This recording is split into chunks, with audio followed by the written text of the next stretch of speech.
ஏல ஏலோ ஐயா எலல ஏலோ தாந்தத்தினா எலல ஏலோ தாந்தத்தினா. இத கப்பவள்ளி அங்கே தெரியுதடா, கரையில மீன் அங்கே குதிக்குதடா அப்படியான பாடல் கேள்விப்பட்டிருப்பீர்கள். ஆனால் மிக முக்கியமான ஒரு பதிவாக அவர்கள் தங்களுடைய வாழ்க்கையை, தங்களுடைய ஒரு நாள் பொழுதை எப்படி வடிவமைத்துக் கொள்கிறார்கள் இந்த அம்பாவில் இருக்கிறது நண்பர்களே.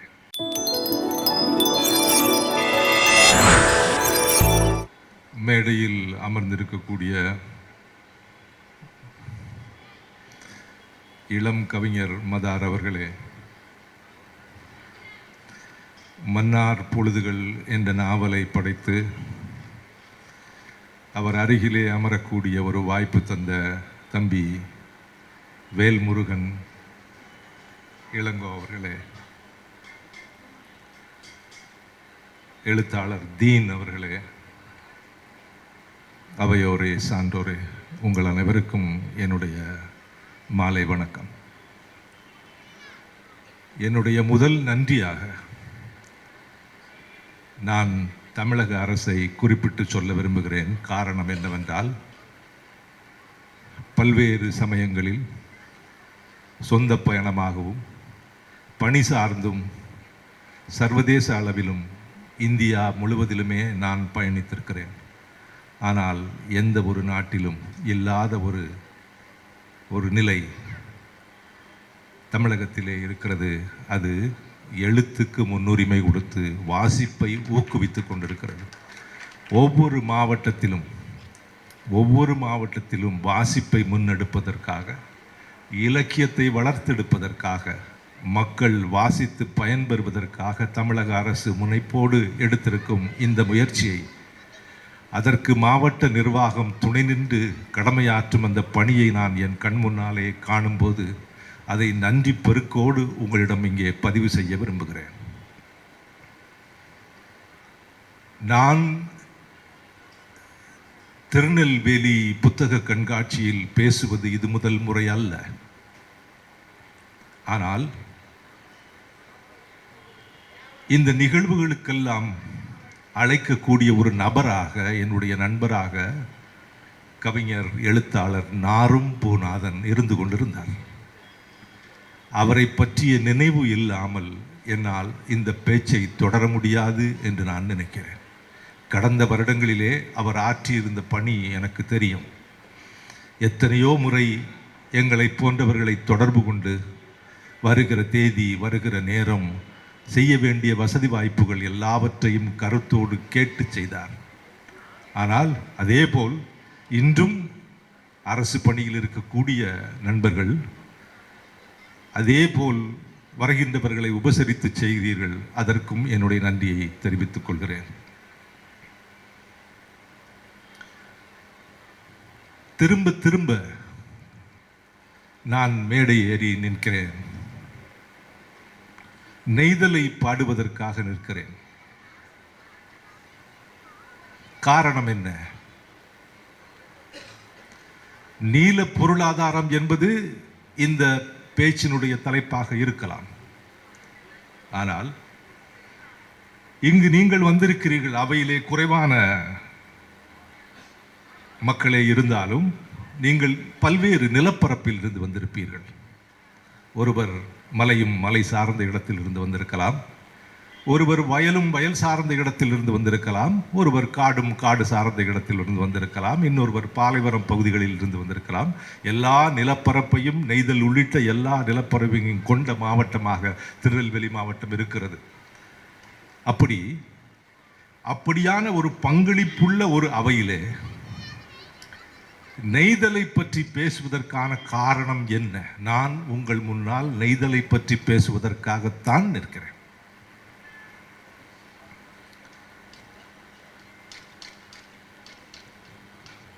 தொடர்ச்சியாக இப்படி பேசுவதன் மூலம் என்ன நடந்துவிடப் போகிறது?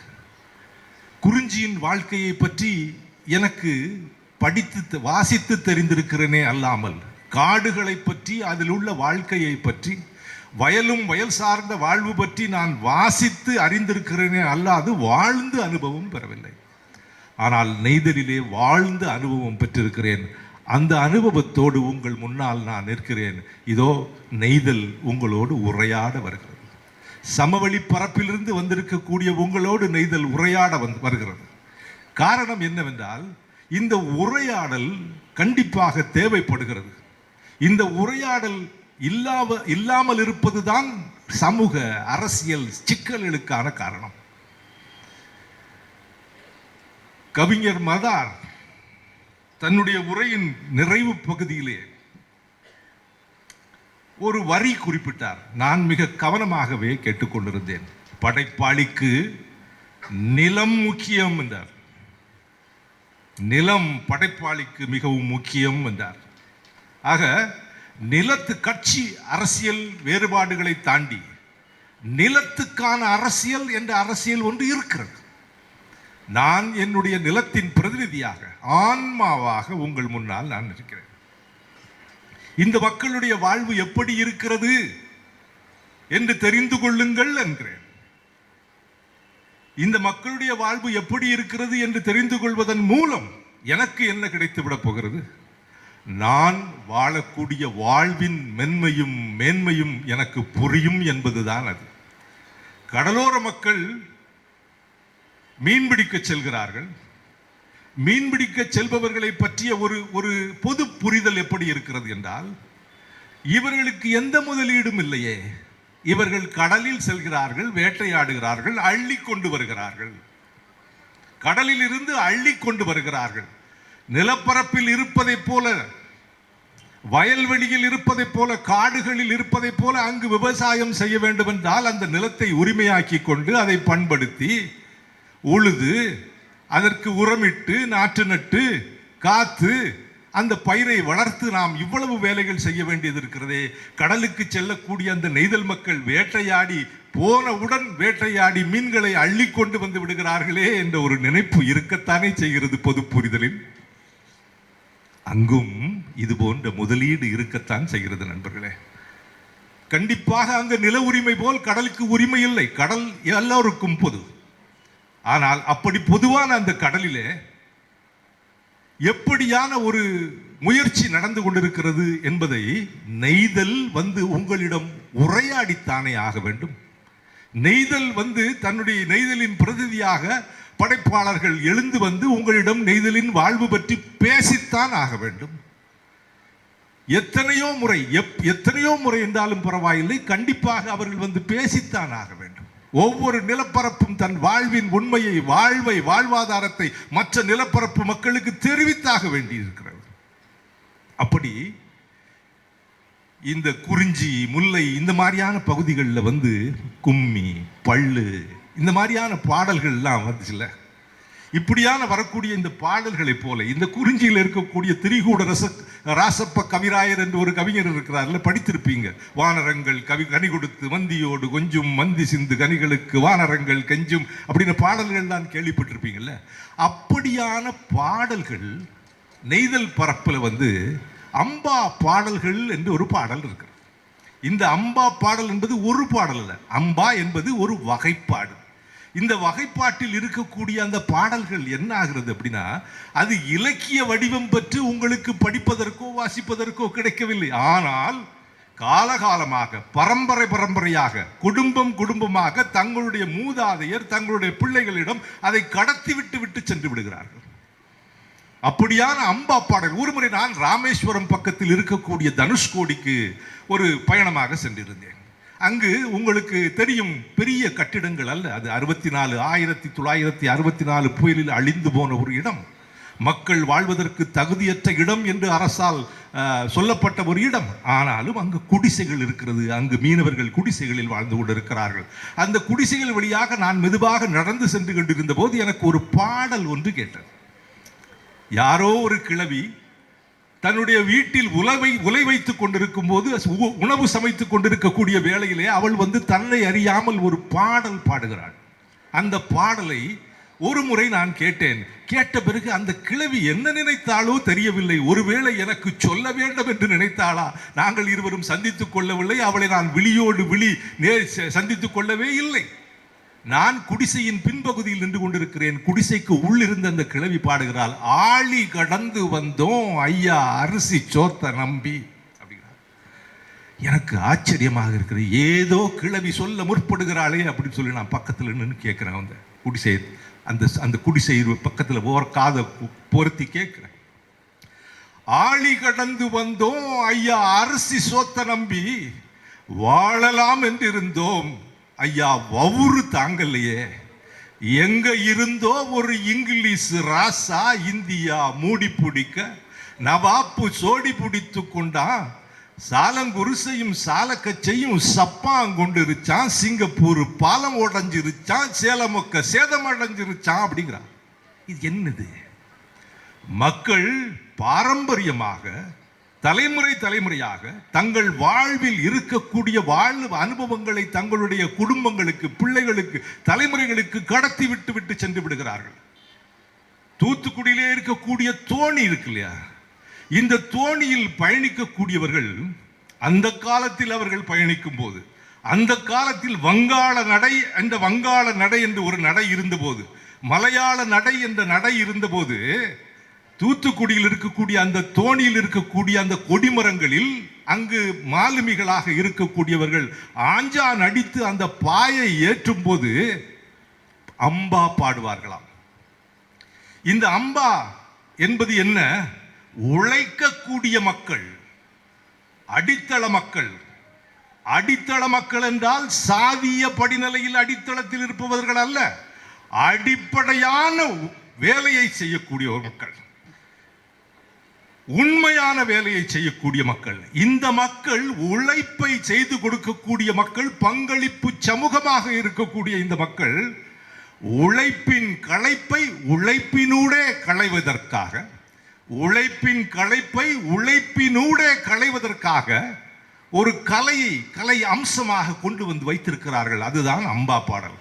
அப்படியான ஒரு பாடல் இருக்கிறது. 2 வரி சொல்லிவிட்டு போகிறேன்.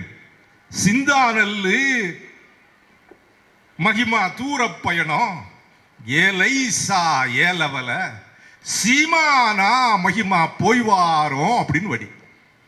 இது என்ன சொல்லுது? டேய், நாங்க இங்கிருந்து வங்காள நட போறோம்டா. இந்த வங்காள நடையில நாங்க ஒன்னும் போக்கத்தவனா போகல, வறியவர்களாக நாங்க போகல, சீமானா போறோம்டா. சிந்த இந்த தாமிரபரணி படுகையில் விளைந்த நெல் மூட்டைகளை கொண்டு இங்கு விளைந்து இந்த மக்களுக்கு மீதியானவற்றை வியாபாரத்திற்காக எடுத்து செல்றோம். இந்த தோணிகள்ல மூடைகள், நெல் மூடைகள் நிறைந்து இருக்கிறது. சிந்தா நெல்லு மகிமா தூர பயணம் ஏலைசா ஏலவல சீமானா மகிமா போய்வார வங்காளம் மகிமா எங்கயடா, அது வகையரோட தேசமடா. இதுல திண்டுக்கல்லு மகிமா வாழைப்பழம் என்று விதவிதமான பொருட்கள் பற்றி, இந்த பகுதியில் விளையக்கூடிய பொருட்கள் எதையெல்லாம் நாங்கள் ஏற்றுமதியாக கொண்டு போகிறோம் என்கிற மாதிரியான பதிவுகள் அந்த அம்பா பாடல்களில் வந்து கொண்டிருக்கிறது. இந்த பாடல்களை எல்லாம் எதற்காக நான் குறிப்பிட்டு சொல்கிறேன் என்றால், மக்கள் தாங்கள் வாழுகின்ற காலத்தில் தாங்கள் எப்படியான ஒரு போராட்ட வாழ்வை வாழ்ந்து கொண்டிருக்கிறோம். போராட்டம் என்பது இன்று தொழிலாளர்கள் அரசோடு மோதுவது மட்டும் போராட்டம் அல்ல. தொழில் பரப்பில் இருக்கக்கூடிய பிரச்சனைகளை எப்படி ஒவ்வொரு நாளும் சந்தித்தார்கள், அந்த சந்திப்பு எப்படி நடந்தது, தாங்கள் பெற்ற அனுபவம் தங்கள் பிள்ளைகளுக்கு இல்லாமல் ஆகிவிடக் கூடாது என்பதற்காக தங்களுடைய வாய்வழி பாடல்களில், அம்பா பாடல்களில் அதை பதிவு செய்து அந்த போராட்ட வாழ்க்கையை, வாழ்வியல் போராட்டங்களை, வெற்றியை, தோல்வியை எல்லாவற்றையுமே பதிந்து வைத்தார்கள். அப்படியான ஒரு பாடலை பற்றி தான் நான் இன்று உங்களிடம் சொல்லிவிட்டு போகலாம் என்று வந்தேன். கடற்கரையிலே ஏலோ ஈலோ அப்படின்னு ஒரு பாடல் கேள்விப்பட்டிருப்பீங்க. ஏலோ ஈலோ ஈலோடு வாங்கு அப்படின்னு ஒரு பாடல். ஆனால் இந்த பாடலை நீங்கள் கேள்விப்பட்டிருப்பீர்களா என்று தெரியாது. அதனால் நான் உங்களுக்கு சொல்லிவிட்டு அமரலாம் என்று நான் நினைக்கிறேன். ஏல ஏலோ ஐயா எலல ஏலோ தாந்தத்தினா எலல ஏலோ தாந்தத்தினா, இத கப்பவள்ளி அங்கே தெரியுதடா, கரையில மீன் அங்கே குதிக்குதடா அப்படியான பாடல் கேள்விப்பட்டிருப்பீர்கள். ஆனால் மிக முக்கியமான ஒரு பதிவாக அவர்கள் தங்களுடைய வாழ்க்கையை, தங்களுடைய ஒரு நாள் பொழுதை எப்படி வடிவமைத்துக் கொள்கிறார்கள் இந்த அம்பாவில் இருக்கிறது நண்பர்களே.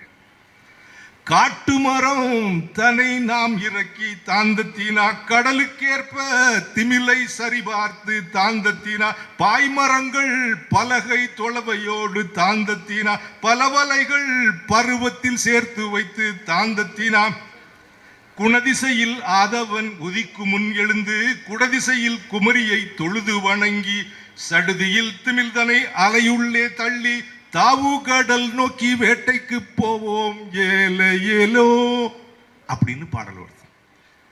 இந்த காட்டில் உள்ள மரங்களை அல்பிசாங்கிற மரங்களை எல்லாம் நாங்கள் இறக்கி கொண்டு வரோம். இந்த மரங்களை எல்லாம் இறக்கி அதை கட்டுமரமாக வடிவமைக்கிறோம். அந்த வடிவமைச்ச அந்த கட்டுமரங்கள்ல அந்த கட்டுமரத்தை ஒரு திமில் என்றால் கட்டுமரம், திமிலாக மாற்றுகிறோம். அதுல பாய் மரங்கள் துளவை இன்று என்னென்ன சாதனங்கள் தேவையோ அதையெல்லாம் அடுக்கி வைக்கிறோம். இதையெல்லாம் வைத்து வலைகளை எல்லாம் சேர்த்து ஆழ்கடல் நோக்கி நாங்க வேட்டத்துக்கு போறோம் அப்படின்னு அந்த அம்பா பாடல்ல பதிவு செய்யறாங்க.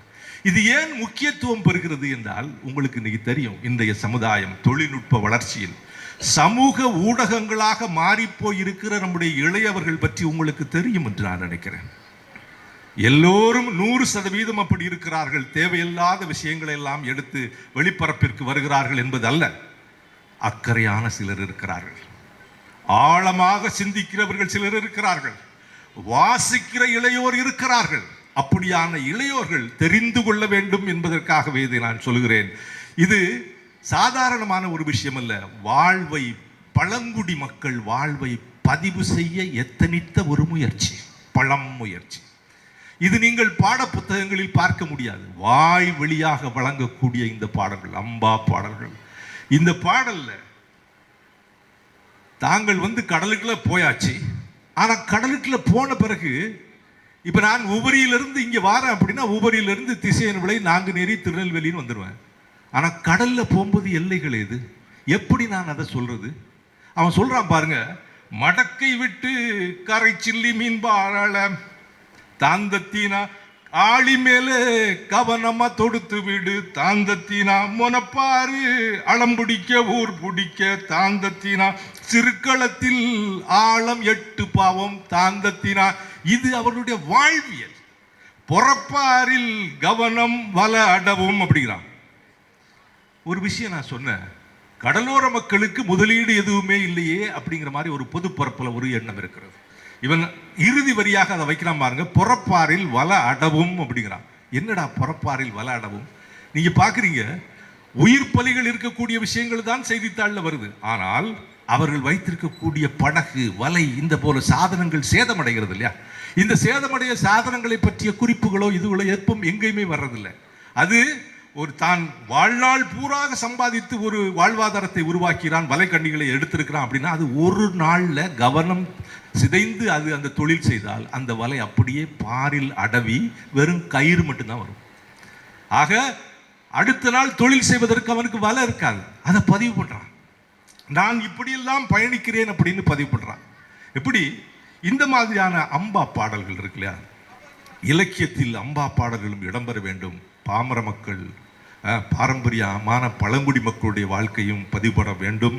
அது இன்றைய இளையோருக்கு பாடமாக அமைய வேண்டும். இன்றைய இளையோர் இந்த மாதிரியான அம்பா பாடல்களில் முக்கியத்துவத்தையும் உணர்ந்து அந்த அம்பா பாடல்களையும் இன்று அவர்கள் தங்கள் முன்னோர் வாழ்வை தெரிந்து கொள்வதற்காக பயன்படுத்த வேண்டும் என்று கூறி வாய்ப்புக்கு நன்றி கூறி விடைபெறுகிறேன். நன்றி, வணக்கம்.